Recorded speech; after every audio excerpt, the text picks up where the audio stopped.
This is about the unbelievably kind people at the Palestinian Conflict Resolution Center in Bethlehem.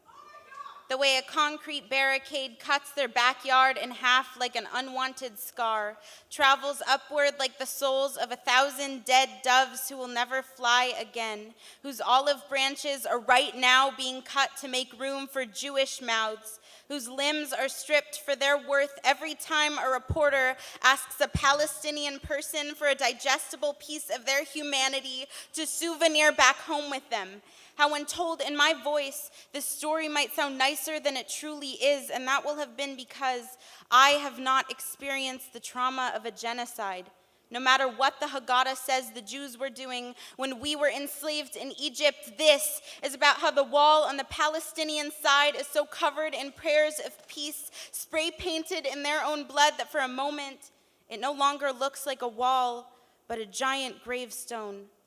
This is not about us, sitting at our social justice Passover seders, crying out Dayenu, as if anything less than humanity for people who were not in fact ourselves would have been enough,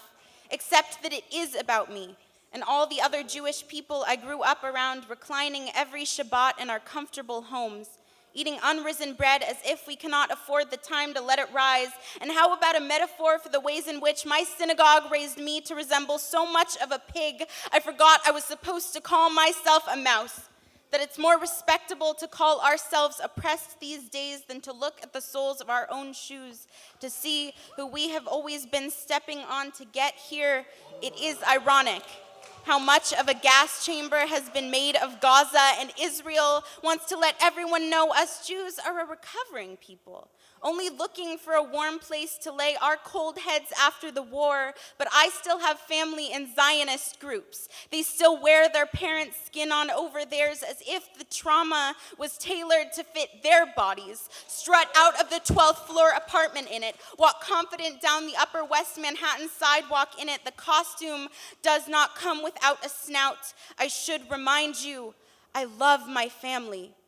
But this is about how the man at the Conflict Resolution Center talked about the children living in Bethlehem, how they knew nothing of post-traumatic stress, how they know everything of continual trauma, how there is no space to grieve loss when every time you try to go to school, you're tear-gassed by your neighbor's soldiers making target practice out of your wide eyes, and how many never agains is it going to take for Holocaust survivors to realize they are genociding an entire nation of people. There will never be